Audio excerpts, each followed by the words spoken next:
एक दिन एक छोटा सा बच्चा नाम असद था। असद बहुत शरीर और हमेशा कुछ नया करने की कोशिश करता था, लेकिन उसके साथ एक बहुत खास बात थी। असद को ख्वाबों में जादू देखना बहुत पसंद था।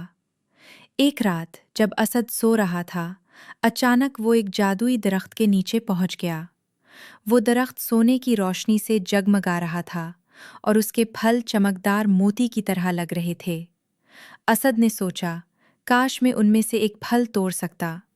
जैसे ही उसने हाथ बढ़ाया, दरख्त ने बोलना शुरू किया, अगर तुम मेरा एक फल तोड़ोगे तो तुम्हें एक जादुई ताकत मिलेगी, लेकिन याद रखो, उसे दुरुस्त काम के लिए इस्तेमाल करना। असद ने हंस के जवाब दिया, मैं वादा करता हूँ कि इस ताकत का इस्तेमाल हमेशा अच्छे काम के लिए करूँगा। फिर उसने एक फल तोड़ा और अचानक उसकी उंगली से रोशनी निकलने लगी।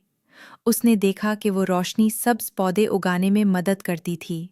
असद ने अपने आसपास के खुश्क वीरान बागात में रोशनी फेंकी और वहाँ खूबसूरत फूल और सब्ज पौधे अग गए।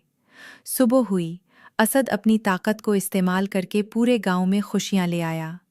सब लोग उसके काम की तारीफ करते और कहते, ये छोटा सा बच्चा जादू का हीरो है।